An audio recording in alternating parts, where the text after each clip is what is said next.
Good evening, everybody. Welcome to Beyond the Gatekeepers. I am Bishop Vanessa M. I'm your host and moderator for this evening. We thank you for being a part of our conversations on a weekly basis, where we are talking about current events and all of these things through theological and justice-informed lens, talking about the Bible, talking about sex and sexuality, and so many other things. And so we are glad that you're here. I hope that you will do me a favor. Those of you that are on Facebook, and those of you that are on YouTube and Instagram and LinkedIn and everywhere where we can be found, X, we want you to please make sure that you are sharing with someone, letting them know that we are on right now and we are about to have a wonderful conversation.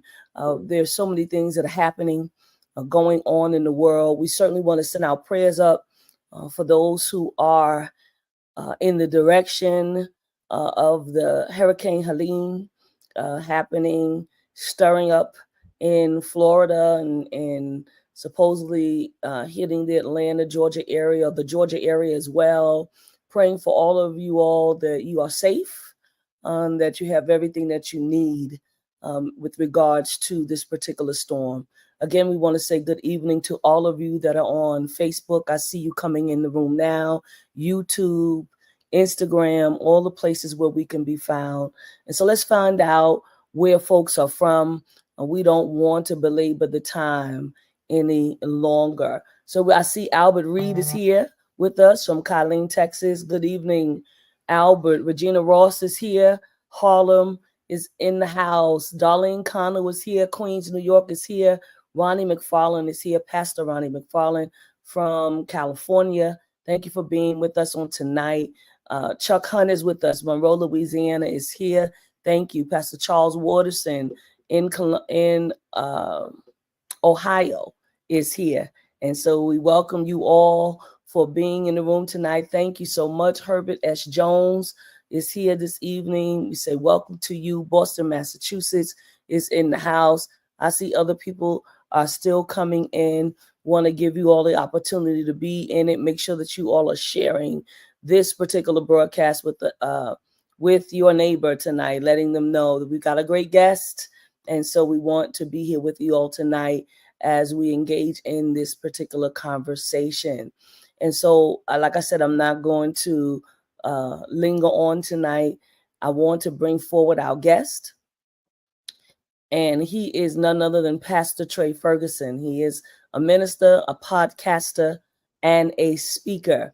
He has written an amazing book and it's called Theologizing Bigger, Homilies on Living Freely and Loving Holy. Let me say that again. Homilies on Living Freely and Loving Holy. And the foreword is done by someone that we know and love, Candace Marie Benbow. And you know that she's been a guest on the show as well. And so, Pastor Trey, we welcome you here to Beyond the Gatekeepers tonight. And again, as I told you, Bishop Flunder could not be with us on tonight. Certainly sends her regards, but we're happy that you are here. Will you greet our virtual audience tonight? I'm so very, very honored to be here. Grateful that you would welcome me into this sacred space that you all have cultivated. So glad to be with all of these wonderful people from all around the place. I'm excited to share this time with you all. And I'm just humbled to be amongst you all right now. Oh, snap. I think we got music. That's all right. No. I'm excited about this book. I see people still coming in. Reginald Nichols, as I see you all, Stockton, California is in the house. I'm going to shout you out. But Pastor, Theologizing Bigger, that's a really, really big title. And I want to know, it's a big title. Yeah, it's a big title because it makes you think, it makes you think even in the broadest sense. Have I been theologizing small? Am I do I have myself in a box? And how broad is my thinking around theology? And I think that for me, when I first even just heard the title before I even read any of the book, I started thinking about like you're radically inclusive, but what ways are you not? What ways you broaden yourself as it relates to the theology of God? And so certainly we say kudos to you on writing this book. And I want to hear first a little bit about yourself. I think the audience would love to hear that.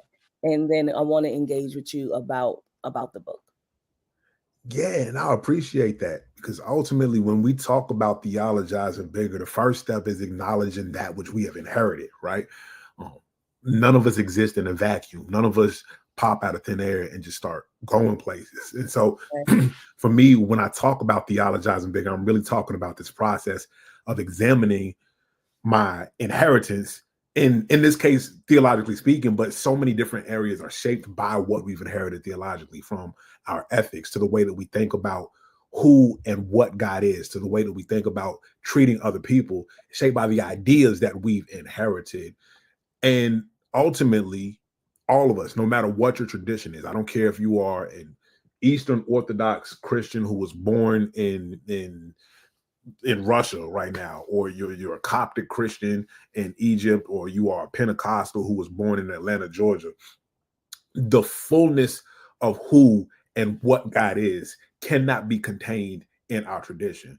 And I think in order to lean into the fullness of who God is, we have to be willing to admit, or to name the very ways that we have been limited by what we've inherited, right? And it's not to denigrate the traditions that we come across and anything of the sort. It's just acknowledging, like, wow, God is way bigger than I could even imagine.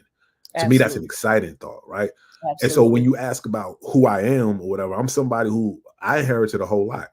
I inherited a rich tradition, but at the end of the day, I live in a world with people who don't necessarily have that same inheritance, and the way they've experienced life and the way that their forebears have experienced life is fundamentally different. And there's two things we can do right there. We can run away from that truth and erect barriers around ourselves to insulate ourselves, and I honestly understand that propensity and that temptation, because you feel safe and comfortable within those the barriers and everything. Or we can lean into this vast and sometimes terrifying reality of a universe outside of ourselves, right? And so I'm somebody who leans into questions a whole lot. Those don't terrify me anymore. Yeah, And I think what I hear you saying also, what came to me as you were talking, and you said that you inherited, of course, like I did too, I inherited my mother's religion, my father's religion, my grandparents' religion, my great-grandparents' religion. And I thought right away, give me that old time religion. Give me that old time. But what you're saying is, I can deal with my old time religion, but I know that there's more.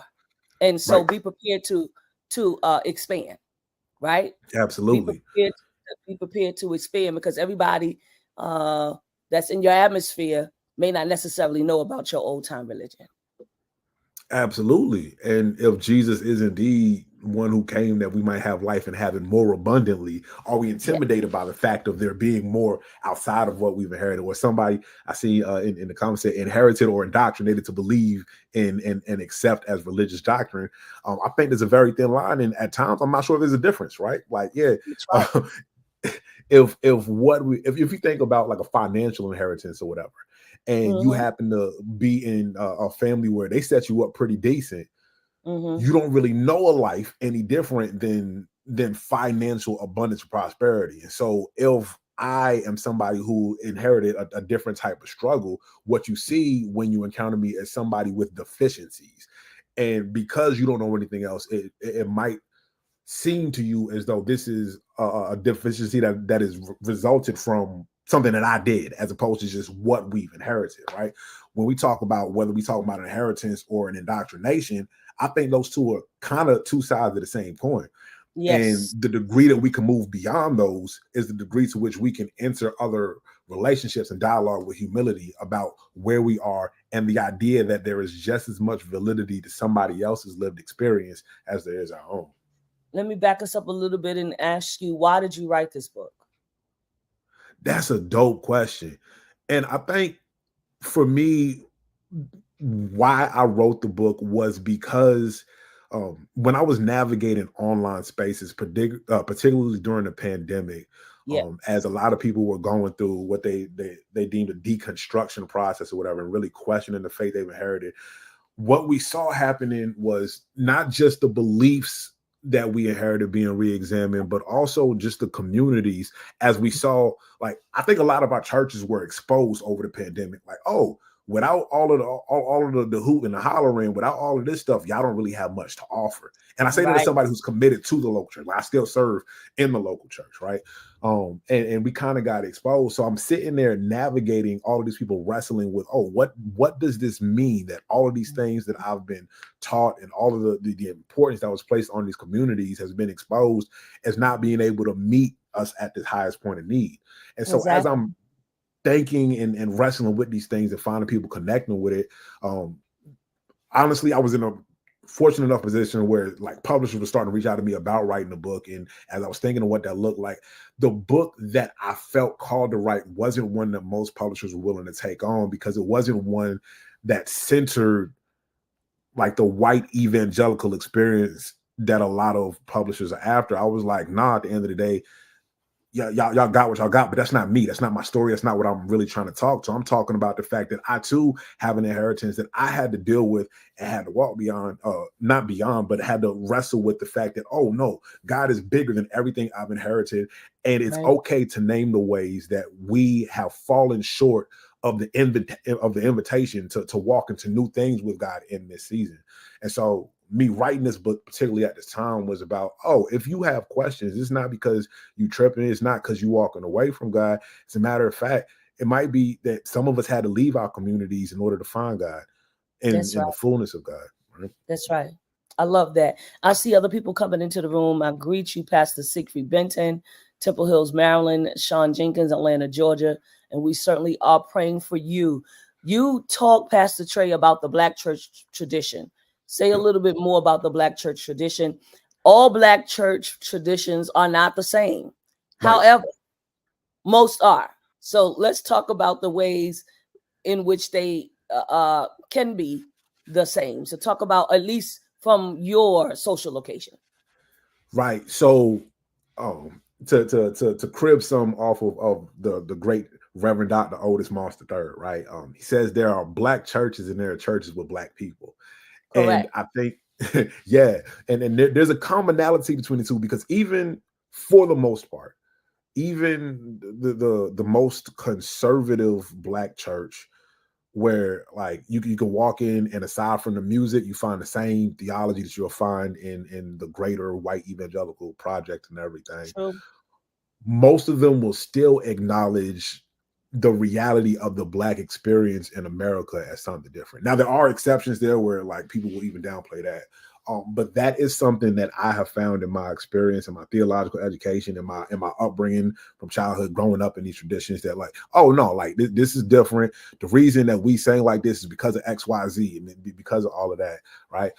But then when you talk about a church tradition and an inheritance, a theological inheritance that is uniquely Black, when we start, there's a prophetic tradition wherein people who were forced to live in a certain social rank, right? Like Blackness is not a biological reality, of course, but it is a political reality. It's the only political identity that is assigned to you that you are then castigated for belonging to at the same time. Absolutely. And people who were forced into this political category and somehow forged a community in there around the same, using the same stories, right? And the same language as other people with a much different accent and a much different approach. We've been able to hold people to account, say like, oh, you are not living into the fullness of your faith. And for me, it's a little different. Nowadays, I identify as not only an inheritor of the Black church tradition, but I would call myself an Anabaptist, right? But that gets a little tricky when we deal with a lot of the Anabaptist organizations and denominations, because like I have a church that I launched within a Mennonite denomination, and a lot of them have defaulted into this understanding of the Mennonite church as basically an ethno religion. And I said, oh, at the end of the day, this actually flies in direct contradiction to what you guys are claiming about the very nature of belonging to the community of God, wherein it's not something that you are born into, but something that you believe into, that you enter into belonging with, right? And in a very similar vein that I had to hold that tradition to account when the prophetic Black church tradition like is at its height, in my opinion, is when we can say, oh, the very stories that you have told us about this crucified savior of yours, you are not honoring that story in the way that we are treating the closest political class to Jesus of Nazareth, right? Yes, the marginalized communities. Absolutely. So when we look at Jesus, I'm not interested in arguing about the ethnicity or the race. I don't find those particularly productive. But when we look at Blackness as a political reality, I don't really have any. There's no tension when I hear somebody like a Bishop Henry Manil Turner saying that, oh, God is a Negro, or when we hear James Cone saying that Jesus is Black or whatever. As far as political designations go, if we are to take this gospel story seriously, and we had Marcel Williams was executed last night, and the crucifixion, and the crucifixion of Jesus tells us that God identifies with the executed class, and the resurrection condemns the power of execution. Absolutely. And I think there's state-sanctioned violence. Yes. I think there's a lot of power in the prophetic history of the Black church tradition to speak these things that a lot of people who have not had to live in this political reality might be more prone to missing. Thank you for raising his name. And I certainly want to, I think his name is Marcellus, if I'm not mistaken, but I believe that he was also a Muslim. Khalif. And yes, he has a Khalif, that's right. He had a Muslim name. And so we want to certainly remember his spirit and remember his family. His son was there and watched him be executed. And we have to do something about abolishing the death penalty, right? Yeah. Which leads me into something of your book. You talk about the white man's religion. Yeah. Tell me a little bit about it.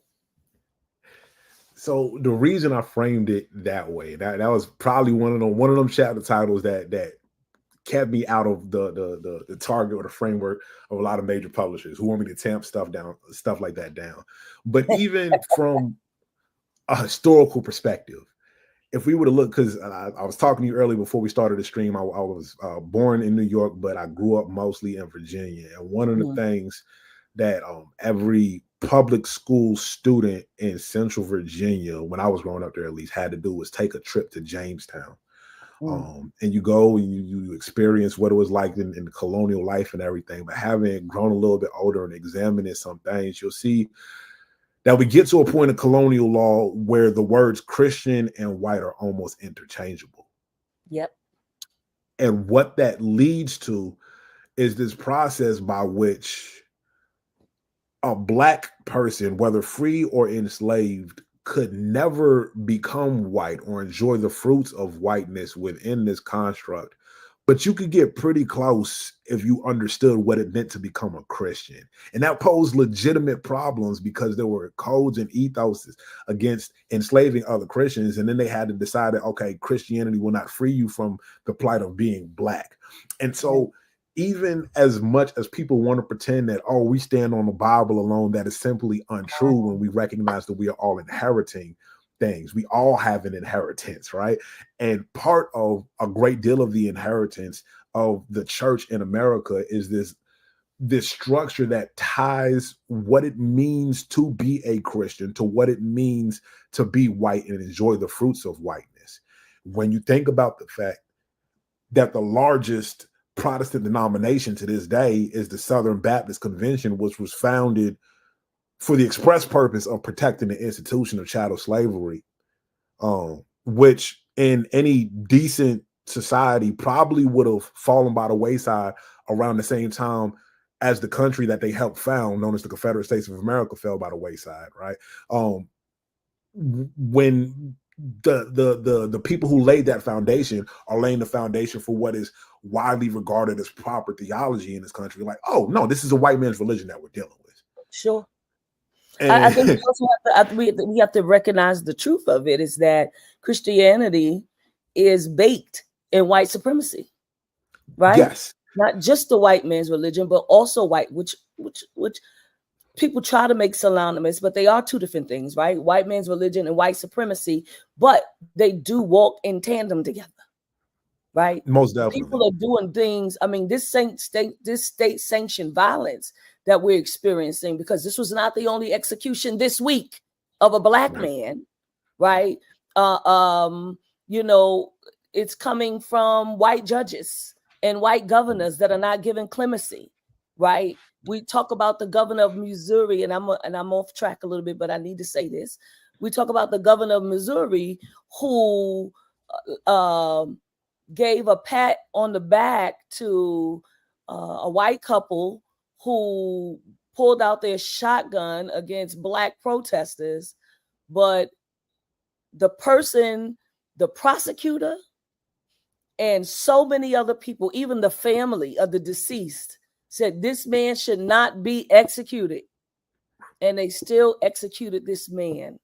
That's something else. That's another kind of evil, and it's something that I do associate with white supremacy. Yeah, definitely. And I think there is a degree to which we have to, okay, if we were to strip away each and every theological belief behind the value and sanctity of life and just look at the geopolitical and socio-political realities of where we stand, we have to ask ourselves what role the death penalty plays in a modern society. Correct. Because a whole lot of other countries that most people would consider doing pretty all right have found a way to do this thing called life without a death penalty. Like we widely acknowledge that we don't got to do that no more. One of the reasons that I can't even remember is so sad. I can't even remember the name of the gentleman who underwent an execution a few months ago with the nitrous gas or whatever. Mm-hmm. And one of the reasons they had to do that is because other countries are no longer selling us the chemicals we need to administer lethal injection, because they're like, y'all need to grow up. Like, what are y'all still doing over there administering that? And like, at what point can we look ourselves in the mirror and be like, oh, this is really barbaric? And now, if we bring back the theological implications of this, we have to ask ourselves, like, what have we learned from the crucifixion of Jesus Christ? If we truly believe that Jesus was an innocent person who suffered the most barbaric torture and execution that we can imagine, is that not a very condemnation of the barbarity of state-sanctioned violence and execution? And has not the resurrection condemned that? Can we not envision something beyond that? And what is it within our souls that leads us to try to create all sorts of justifications as to why this still has a role in a just society? You actually are rolling us on to the next question. But before we do that, I want to let everybody know who is entered. First of all, we greet you. I see Shelby Robinson Moore and other people who have come in. And this is Pastor Trey Ferguson. He has a book called Theologizing Bigger, Homilies on Living Freely and Loving Holy. And I love the play on words, loving holy, not H-O-L-Y, but W-H-O-L-L-Y. And we want to certainly encourage you to purchase the book. This is definitely something for also a great Bible study. But again, those of you that are preachers, he is offering homilies to help you out on Sunday morning or Saturday, whenever you preach, right? Or even in your Tuesday or Wednesday night Bible studies, okay? And we have, he has been generous enough to say, hey, I'm going to give away a book tonight. And so we've got a free book giveaway coming. It's, you know what to do. Put hashtag Beyond the Gatekeepers, all one word, no gaps in between, so that it can hit the system, okay? So that you can win this book on tonight, this free giveaway. Pastor Trey, you take us into the very next question. Why is it that we have to do these things? How can we have imagination and theologizing at the same time? Yeah, I think the reason that we have so many of these things that I believe are far short of the wholeness that God has called us to, and the abundant life that I believe that Jesus is calling us into, is because all we're interested in is living into the fullness of the inheritance that we recognize. It kind of functions as a restraint or a straitjacket of sorts. We're constricted in how we can move, and even the things that we're able to imagine. Absolutely. I think that when we talk about being made in the image of God, part of what is being described is the capacity for imagination. Yes. To see things. Imagination. Absolutely. Oh yeah. But I believe we got to be able to see things that are not, and then believe that they can become. Yes. And I think that there is a degree to which the world that we live in slowly but surely chips away at that capacity. Yeah. From a young age. And I talk about this a bit in the book, right? Like if you take two kids and you grab a medium container of McDonald's French fries and you split it up between the two of them, but the piles ain't the same. The kid with the smaller pile, if we talk about a 4-year-old right now, is going to say, that's not fair, right? They'll immediately recognize like, oh, they got more French fries than me. And a lot of us have this propensity will teach that child, maybe not at 4, but like, hey, life's not fair. This is the way that things go. And we slowly but surely train this capacity for imagining better possibilities in a more just world out of people, to the point where we end up in school systems or in jobs or in church communities that are training us to accept certain realities in the world as opposed to imagining newer and more fuller ways of being. Absolutely. And I think that is inherently dehumanizing to a certain point. Yeah. And so part of what's wrong with the church, though, Pastor Trey, and I'm just talk about the Black church, but probably all the churches, right? Is that we lack imagination. Yeah. We lack imagination. Like but there have been so many traumatic events in our life to push the imagination away. Right. Even as a kid, I can talk about it. I mean, I live with a little girl. She's 11 years old. You know what I'm saying? Who has amazing imagination. Yeah. Right. She's 11, but it's amazing imagination.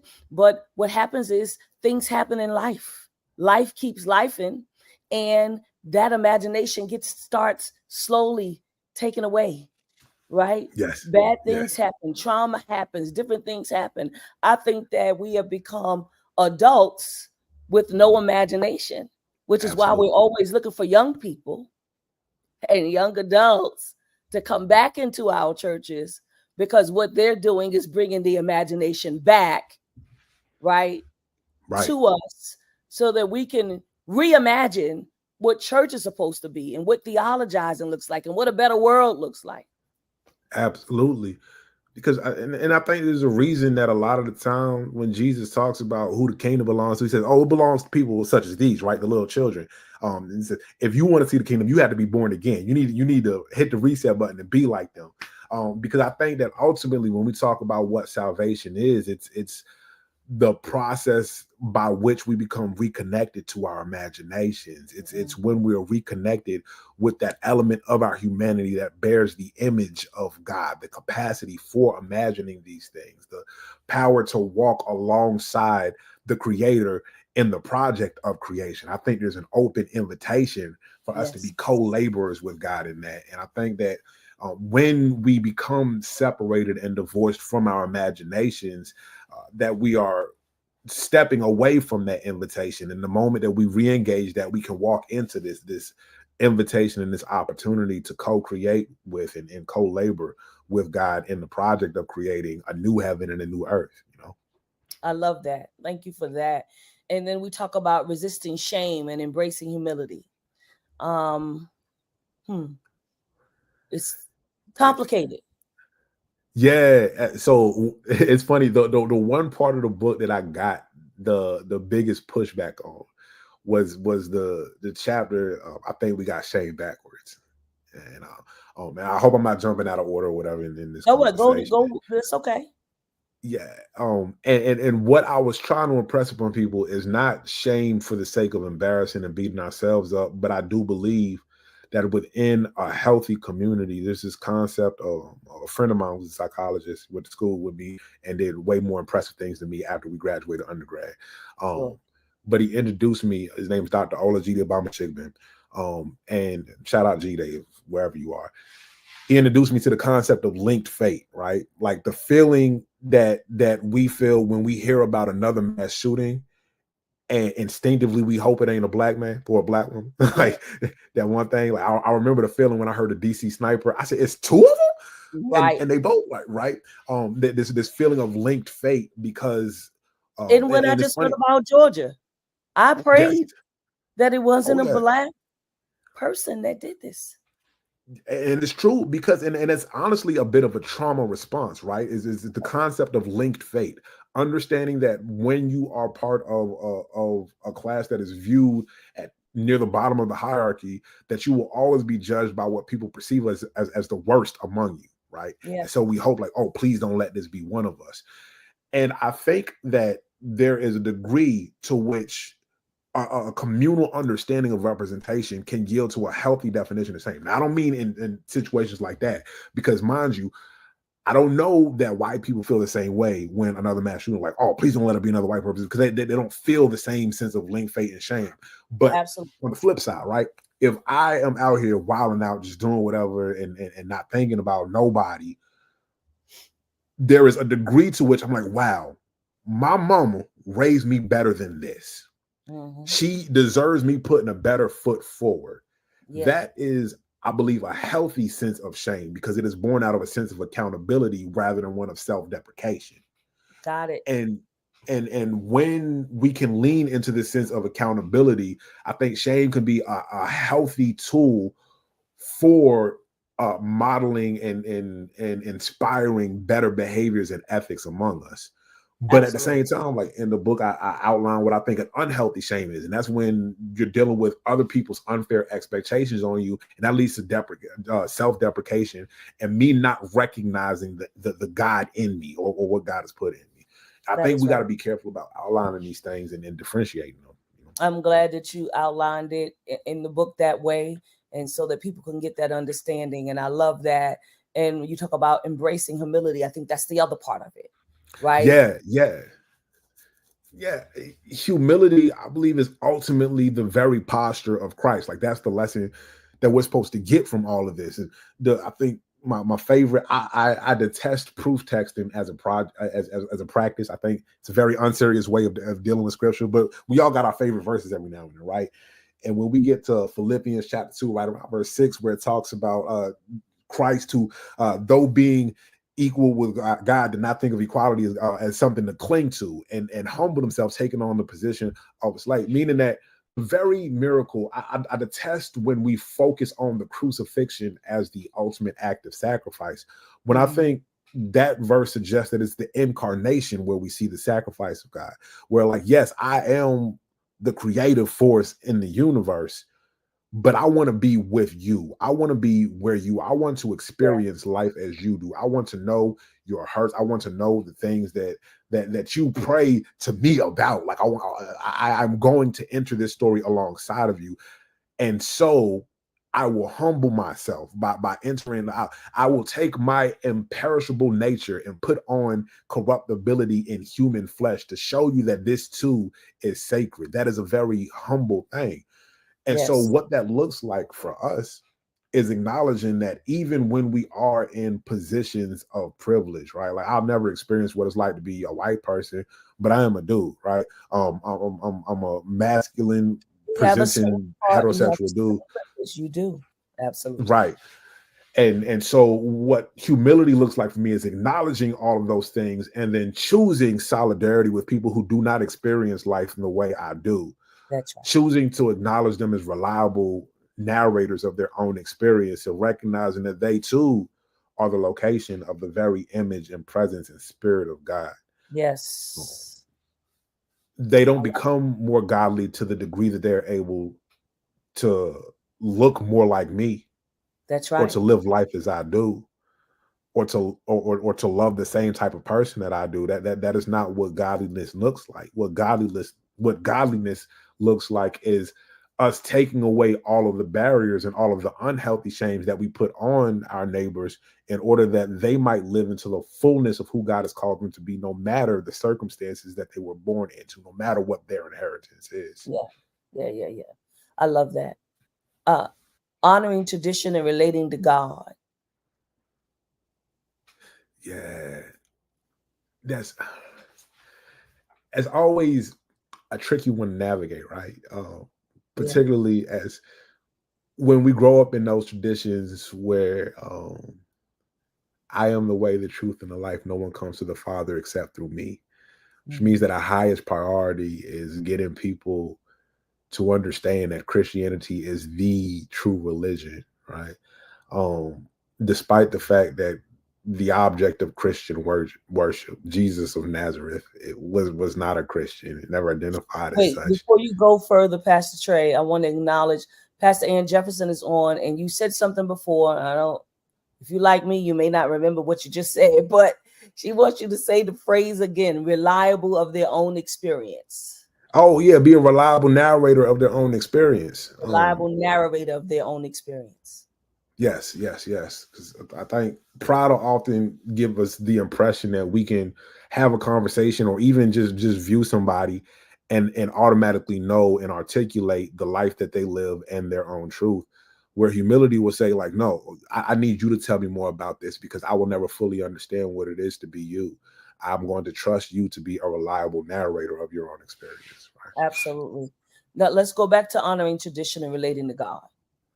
Yes. And so a lot of us are trying to overcome this, or maybe not even trying to overcome it. A lot of us deal with this idea that Christianity is ultimately what I need to bring you into, as opposed to you walking with God. I was in Israel a couple of years ago, and I remember being so humbled by the rich variety of worship I saw. I saw Jewish people gathering for prayer, and it was so beautiful, like the rituals they would adopt. I heard the Muslim call to prayer as his horn goes out, and everything was so beautiful to me. And I remember being led by somebody who was a conservative, evangelical, charismatic, and made a face one time at the Muslim call to prayer.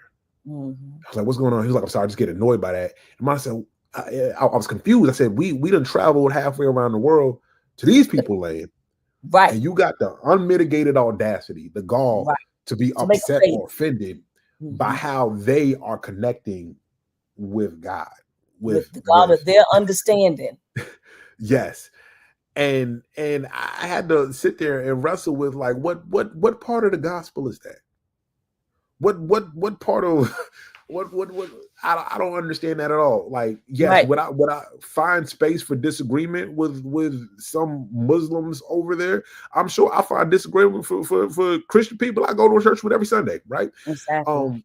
And what we have to wrestle with is the degree to which we have the nerve to be arrogant about that which we have inherited. This is, I'm lucky I was born here and I got the right way and all of these other people are lost. I said, is your God that small? That the salvation of humankind was dependent upon you being born in the right part of the world, with the right set of parents or whatever, speaking the right language to worship in this type of way?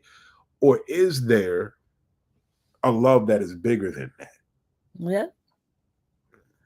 We've got 3 Abrahamic religions.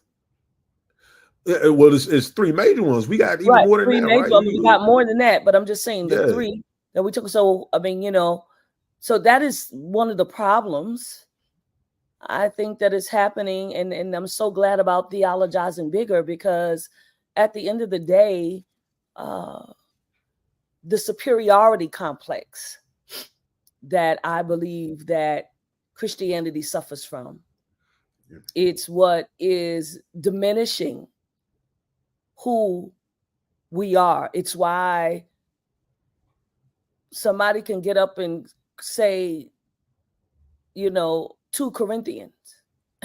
You know what I'm saying?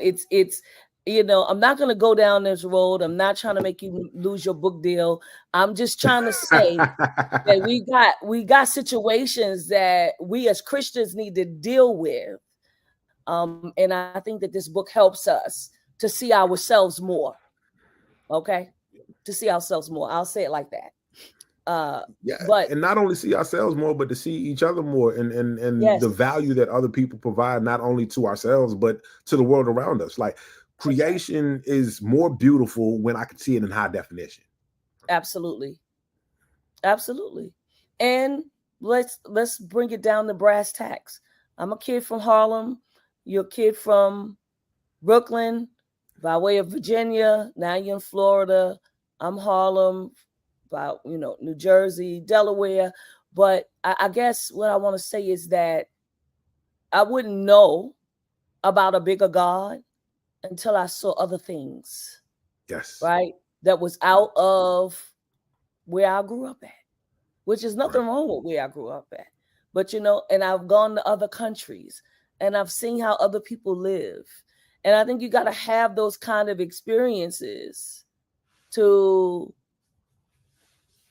and you may not be able to have those because I don't want to, everybody can't afford to have those experiences. And I know people who have their theologies are bigger than mine. You know what I'm saying? Yeah. Bigger than yours, right? Because they've had certain experiences. I think that you just can't put God in a box. And Cheryl Moore says it just very succinctly. And thank you for saying this. Adults without imagination will always keep God in a box. I think that we want to always keep God in a box.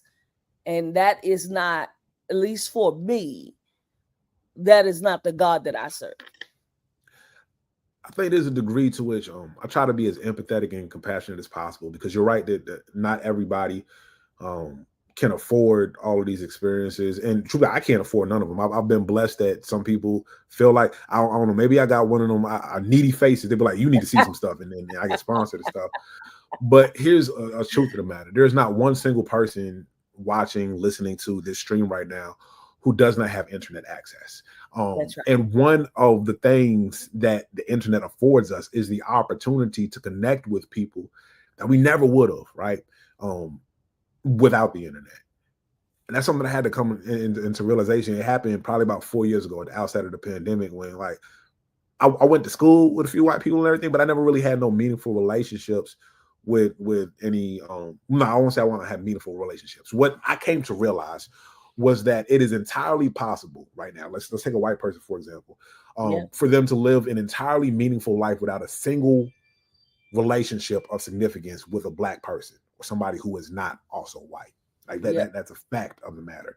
And I realized that eventually, when white Christians found me on Twitter, it was very terrifying at first. So, what are y'all doing here? I belong on black Twitter. There's a boundary that's been crossed somewhere. But I realized that before the algorithm pushed me onto their feed, like I don't really know that many black people or black voices. And I realized what the internet offered them an opportunity to do was to connect with people they never would have before. Absolutely. And so right now, the only thing standing between us and a larger understanding of the people that we share the world with is an artificial barrier. It's like one of the dogs with the little shot collar on it. You plant the little flags so they don't go too much further, but eventually you can pull up the flags and they'll just know not to go no further because that they're used to getting that shot. The flags have been pulled up. We walk around with computers in our pockets, basically. Absolutely. And eventually we're gonna have to learn that that collar is just there out of habit. We can go. We can go beyond that fence, beyond the gatekeepers, right? I love it. That's right. That's what it's about, right? And so King Nola says, privilege begets small-mindedness, and the unprivileged must see the big picture or lose hope. Yeah, that's ultimately James Baldwin really got my mind turning about this when he basically expressed that there is a certain empathy necessitated by the reality of whiteness, wherein like, they are as much victims in this as I am, because they have become less human and less loving by this myth of whiteness. And I think we talk about that, like privilege begetting small-mindedness. I did a whole episode last week, me and Bishop Flunder, on the lie of whiteness.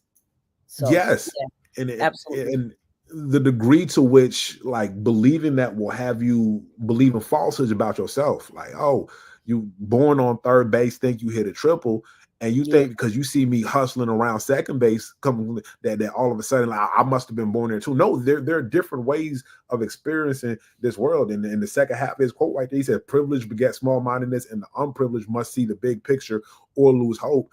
When you didn't have the opportunity to even see or think about the world in certain ways, and the only way out of this less than desirable plight was an active imagination and the courage to pursue it and to see things realized, yeah, you gonna look a little crazy to somebody who ain't never had to hustle like that. That's right. That's right. 100%. And it I think that like the more we talk, the more organic it is, because we roll right down to solidarity and compassion. Right. Yes. And I think that that's what you're trying to help us to see, right? That we've got to have solidarity and we've got to have compassion with our fellow siblings in the world. Tell us a little bit more about it. Yeah. So early on in my ministry training, when I was first learning how to preach a little bit, one of my mentors, he said that you got to learn to preach the messages that you need to hear. So when we talk about solidarity and particularly compassion, I'm really talking to myself, because I am at times an impatient person. There are times when I struggle to not call people stupid. Like I'm like, oh, this is not this complicated. Why are we still struggling with this basic concept? And I get frustrated. So when we talk about compassion, it's like, oh no, there's a reason that you're not seeing this the way that I am. And it's not because I'm smarter than you. It's because I've had the opportunity. Like, it wasn't until recently that I realized that not everybody has the opportunity to sit around thinking as much as I do. Like, I literally carve out time just to think. They gotta go to work, Trey. They gotta go to work. Yes. Right. And I was like, wow, that's I didn't even think like and so the idea then that part of what made me less human was thinking that there was something different or better about me because I saw things a certain way was prohibiting me from connecting with people in a real way. I actually had to go to therapy about this. Even like my wife was telling me, she was like, I do not enjoy when we disagree, because you always worried about moving so far ahead and thinking ahead that like I feel like you're not in this discussion with me. And I realized that I was robbing people of opportunities for intimacy because I thought I had so much figured out up here that I could move ahead to the end of this conversation. I already know what you're going to say. I already know what moves you're going to. And to be all the way honest, I'll be right a fair amount of time. Like what I think you're about to do is what you end up doing. But at the same time, what does it profit a man to gain this world to lose his soul, right? What do I gain by being right about you to the point where I don't give you a chance to I don't give you a chance to prove me wrong. I'm robbing myself and you of opportunities for intimacy. And is this world worth navigating without meaningful relationships? The very first thing that the Bible says that God calls not good is for man to be alone. Am I doing myself a service if I end up creating a silo, an empty room for myself because I've already figured everything else out? And so when we talk in response to your wife and what she said to you, what was your response? So, in all honesty, it was one of those healthy senses of shame. Well, I didn't realize somebody I care about so much was feeling alone because I wouldn't step away from my mind enough to just be present with them. And so as we're talking about solidarity and compassion, solidarity meaning like, oh, I will sit with you. I will stop trying to figure out the world so much that I forget that you are somebody who is willing. Marriage is a crazy thing. You sit there and you ask somebody like, hey, would you mind being with me till one of us dies? That's a weird question to ask somebody, right? Yeah, that's ultimately what you're asking. And I asked that lady that, and she said yes. Somebody who was wild enough to say yes to that really weird and ridiculous question. And now I'm over here trying to move on a different speed and a different track, as opposed to like, oh wait, no, like you when I asked you to be with me, you said yes, and now I'm sitting here leaving you behind. I'm like, no, that's not a stand-up guy move, right? And so my response was one of interrogating why I was approaching the situation that way. Mm-hmm. Right. I gotta ask myself, why is it that why is it that I view moving this way as the right way to do it? And I really had to like ask myself, because like I said, at the same time, I don't be making stuff up when I do this, but I had to think about the fact, like, oh, am I looking for answers and solutions, or am I looking for a relationship? Am I looking to connect with the people around me? And when we talk about living freely and loving wholly, right? That's the big piece, where this is really about in the book I talk about, my definition of love is the commitment to wholeness. Yes. And I wasn't moving in a way that was committed to my wife's wholeness and her belonging when I'm sitting there doing like that. And when it comes to like understanding neighbors and everything, I had to get to a point where I'd be like, oh, can I still be committed to your wholeness if I don't like you? I'm not talking about my wife. I like her. She's really dope. That's why I asked her to be with me. Right. No, of course. But when I'm talking about the people who are like, oh no, like, yeah, I can't think of the times when I've seen you and been happy about it. There are some people like that in the world, right? There are certain people that we'll see in the news, and I'm like, oh, like you bring out the worst emotions in me and everything. But can I still be committed to your wholeness, and what does that look like and require of me? And that's where the compassion piece comes in. And that's also where the loving holy comes in it as well, right? Right, most definitely. Because one of the things that is not a whole lot of wiggle room about in my theological understanding is the command to love. Like, if we cannot love people that we can see, how can we claim to love a God that we cannot? That's right. That's real. The expansiveness of God and humility. Now, I'm not sure. We don't have where you mentioned, if this is the chapter that you mentioned Bishop Flunder in. So her quote, I'm trying to remember. I think there is a chapter entitled "Everything is a Heresy If You Try Hard Enough." Yeah, and I think that might be where I quoted her, because one quote of hers, the only difference between a heretic and a prophet is time. That's right. That's a statement. Absolutely. Yes. And I stick by that, because and it might have flown into this chapter, because we talk about the expansiveness of God and humility. Mm-hmm. The idea that God could put on humanity, human flesh, is still to this very day viewed as heterodox, as heretical by practitioners of the Jewish faith. Is why ultimately most Jewish people, like you can be an atheist Jewish person, but most Jewish people would say that you cannot be a Christian Jewish person, because that is it's basically blasphemy, right? Absolutely. And I hold that as true in their right to define. I'm like, okay, our faith is born in heresy. The idea that this incorruptible God, right, where Levitical law even states that you can't even join the corporate worship in the temple while you're on your cycle. These That's reminders, right. If you come in contact with a dead body, you can't be there. You got to take a time out, because any reminder of our corruptibility, the beginnings and endings of life, means that you have to take some time away from people gathering around an incorruptible God, right? Sure, the idea that same God would be made known and manifest in a human body that can not only be born of a woman and all of those things, but then suffer the worst, most barbaric execution possible and actually die. Like, that is a crazy, crazy idea. Yep. But that is the foundation of my faith, that God can be embodied in such a way.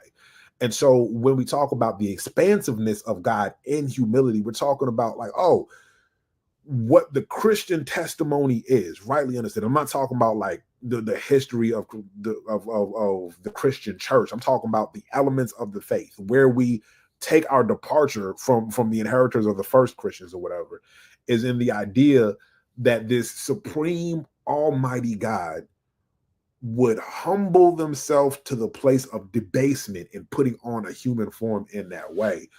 And if that is who and what we believe God to be, what ought that inspire us to do? Where should we be showing up? What are the scandalous places we ought to find ourselves to make known the love of God and the commitment of this God to the wholeness of everything? Where are the scandalous places that we ought to find ourselves? That's a great question. Yeah. Where are those places? Where are those places? Yeah, right. Pastor Ann said, you preaching now. Yes, sir. Yes, sir. And then respecting differences and finding shalom. We already talked maybe a little bit about it, but let's get into it. Yeah, there's this conversation that a lot of people like to have around me about, like, oh, what does the church of the future look like? And there's this tension wherein Christianity is born in the breaking down of a barrier, right? Like that's the offensive part of the gospel, not who it kept out, but who it let in. It was like, wait, nah, like this is not what we're about. And then Christianity becomes this thing where we're drawing new boundaries around ourselves, new boundaries of belonging. And I think that if there is a future of a church that is committed to wholeness and loving holy, we have to think about the fact that, ultimately, we want more people at the table, right? That we want more people at the table. Yes. And the question we got to ask ourselves is, build a bigger table. Yeah. We got to ask ourselves, why are there not more people at the table? Is it because of something that they did, or is it because of the table that we're building and inviting? Like, are we the reason that the table is not as crowded as we want it to be? Yeah, well, because there's some kind of exclusivity, right? Absolutely. And like you got, like you when you go to a club. I mean, well, I'm not saying you go to a club, but for those people that that go to the club, you get in the club and it's general admission, right? And that's where all the general admission people go. Now but also in that club is a VIP section. Yeah. In that club, we all in the same space, but we ain't all in the same space. Right. Which, even like when we look at ecclesial structures and how we think of church and everything, there's this inherently hierarchical model to everything we do, and a lot of that has to do with inheritance. Mm-hmm. But I think it's worth noting that if we take at all seriously the stories of the Bible, right, in the Genesis, the very first hierarchy is directly tied to the very first time we see sin appear, right? Mm-hmm. Prior to that, in the created order, everything works in cohesion. Mm-hmm. All like the first human then becomes two people who are joined back together in one flesh, because it's not good for men to be alone. But notice that all of creation is meant to sustain them. And the very first sin we see results from one part of that creation listening to another part of that creation, and what was ultimately a lie about the character of the creator behind that creation, right? The moment that God is presented as somebody who wants to lord power over people as opposed to giving out of the abundance of who God is and what God is capable of, that's when we start to see the first sin, right, in the garden. And then God comes in there, and a lot of times we're like, oh, I pronounce all of this stuff is how we read the story. But I like to think that it's more like God being heartbroken and describing what's going to happen. Like, if I tell my kids that they can make popcorn, but to watch the popcorn in the microwave so it don't pop too often, or it doesn't stay in there too long, because don't nobody like the smell of burnt popcorn, right? Absolutely. But they break that one rule. Like, they get distracted. They start playing on the tablet while it's in there, and they let the popcorn stay in there for 30 seconds too long. If I come down there, it's not like, oh, curse to you because you left the pot. Now the house is going to stink. Like, no, it's like, oh, man, like it stinks in here now, and that popcorn not even going to be good or whatever. God describes what happens as a result of the first sin, like, oh, there's going to be enmity between you and you. And then your desire is going to be for him. And now you're the very earth that was meant to sustain you. You're going to toil. Like, all these things are broken because, like, we didn't do this in accordance. So what I say when I'm saying all of that is this idea of exclusivity is born of this hierarchy that is born in us believing a lie about the character of God and modeling our communities and our societies around that. That's where hierarchies ultimately come from. Because if we believe that God is one who lords over as opposed to walks with, then what it looks like to be godly is to sit on top of somebody else as opposed to walking alongside of them. Every song we sing, Lord over my life, Lord, Lord, you reign. That is our theology. That's what people believe. Those are the songs that we sing in church, on a weekly basis. Some of the songs, you know what I mean? But I could think of 100 of them that start coming into my mind right now about the lording over. Yeah, even the very denotation of the word Lord in and of itself is denotating the hierarchy, which again, like I'm not here to be like, oh, we need to get rid of all of that. But I do think we need to wrestle with what this. Okay. Yeah, well, we could be. I'm not personally, only because I understand that when it comes to dealing with an inheritance and whatever, like they're like, oh, like sometimes tossing everything out is alarming to some people. But what I do think we need to reckon with is the degree to which that shapes our understanding of who and what God is. If there is any truth to the idea that the fullness of God is revealed in Jesus, it's the exact opposite of a God who wants to lord over. That is a God who says that my love to you is expressed in experiencing life with you.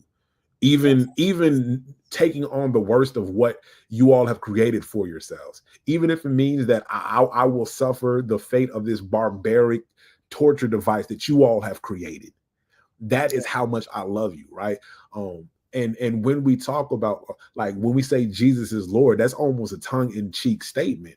Because if it is somebody who reigns above us like that, how could they ever be subjected to something like that? No, what we are saying when we say Jesus is Lord is that the highest ideal of what we could believe is one who walks alongside us in solidarity, even to the point of taking on the worst of what we have to offer. Yeah. Thank you for that, Pastor Trey. I want to say to the people, thank you all so much. We are listening to and interviewing with Pastor Trey Ferguson. He has a book out called Theologizin Bigger, Homilies on Living Freely and Loving Holy. While I'm talking about this, if you have a question specific to what we are talking about tonight, and I have to say it like that because sometimes people way off, for Pastor Trey, we want you to write that question down. Make sure you put the word question before so that we don't have to filter through and we know that it is a question indeed. And then we also want to invite you to know that we are doing a book giveaway. And so you can put hashtag Beyond the Gatekeepers for the free book giveaway to win a book. So we want you to buy a book or buy several books.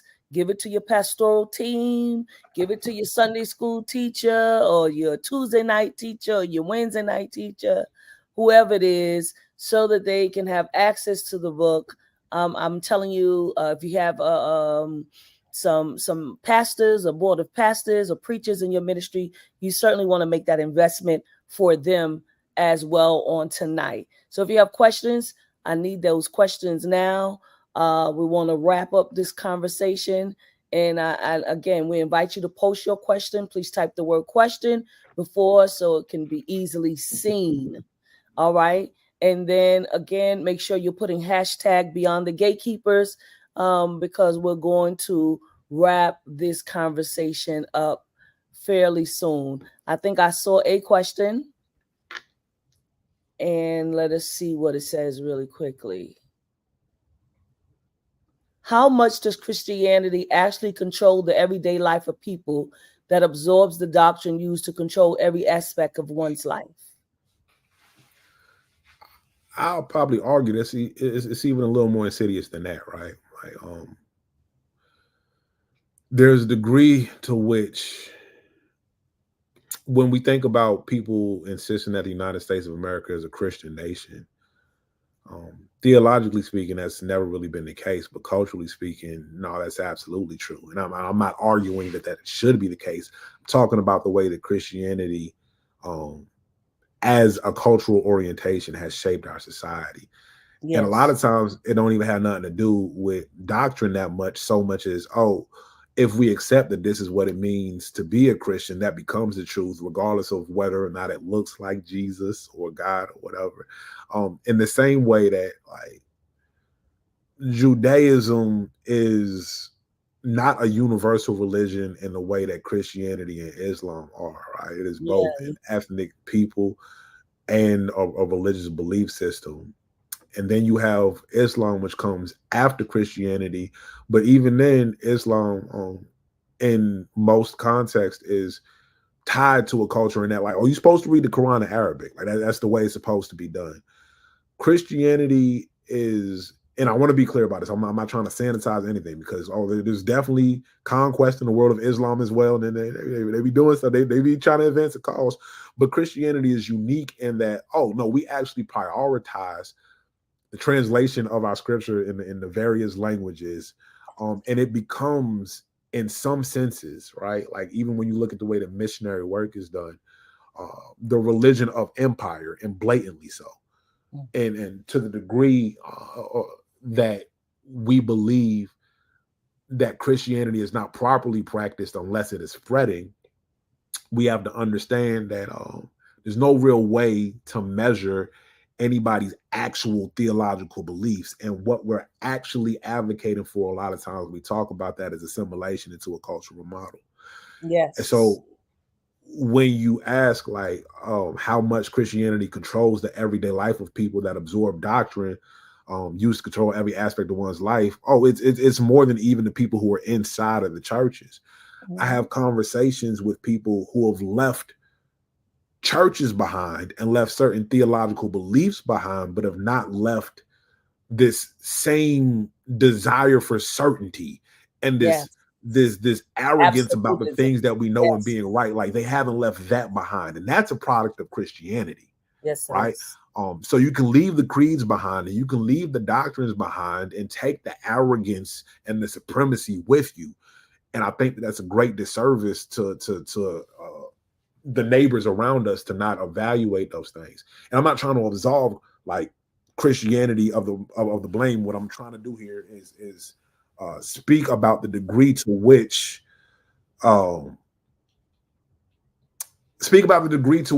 this thing has deeper tentacles than a lot of us even recognize. Yes. Thank you, Pastor Trey. I want to bring us to a close in this conversation. What I want to do is I want to give you some social imagination, Pastor Charles. Thank you. I want to bring us to 2 advertisements that we need to give. But Pastor Trey, I want to give those advertisements. While I'm giving those, I want you to think about the last words that you want to give to the people that you'd like to say to them. Okay. So Pastor Sue, let's go to those 2 announcements that I need to make. And then let's go to Pastor Trey. So Beyond the Gatekeepers is a weekly show. Many of you have been a part of it since its inception in 2020 of May, where we talk about current events through a theological and justice-informed lens.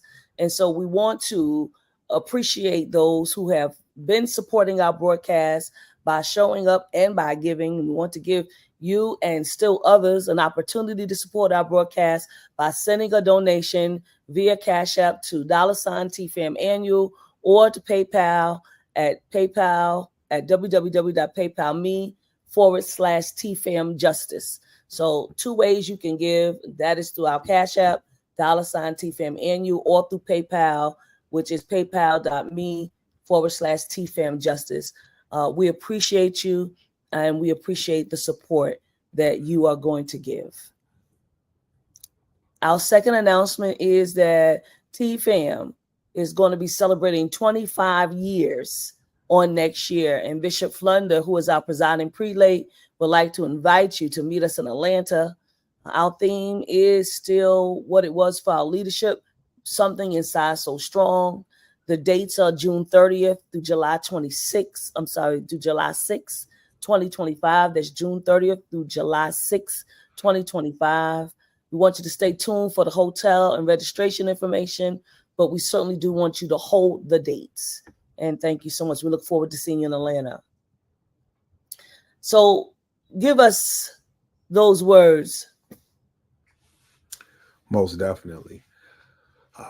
In the beginning, when God began to create, God set all of these things in order and called all of them good. And then God created a human. And the first thing that God called not good was for that human to be alone. And so God created community. It was the solution to the first problem that God identified.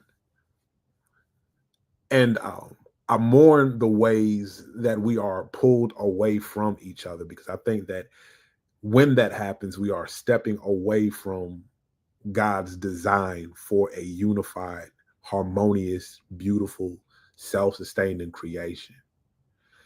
And I think that the only thing standing between us and realizing that the wonderfulness of the unity of creation is an atrophied imagination. And I believe that the way forward is through the salvation that is offered in the idea of resurrection, life after death. After this imagination of ours has been atrophied and we've become jaded by the ways of the world, that there can be life again, that there can be breath breathed into these dry bones, that these dry bones can put on muscles and sinew again, right? And we could do all of these things if and only if we would lean into this divine imagination that we were first gifted with. Absolutely. And that as we lean into that, we might become more committed to the wholeness of ourselves, of our neighbors, of all of creation. And then as we do that, we will finally and fully understand who and what love is. And my prayer is that we would all accept the invitation and the challenge to do exactly that. To throw off all of the constraints that have been put on us by these atrophied imaginations, and to lean into the wholeness and the freedom that God has called us to out of the abundance of the love of God. Thank you, Pastor. Thank you. I appreciate you having me in this sacred space of yours. We certainly appreciate your presence. So we're going to give away a book tonight. Oh, yeah. So let's do that. Hopefully you put hashtag Beyond the Gatekeepers in, and we got you in the system. And Pastor Sue, we're ready to go.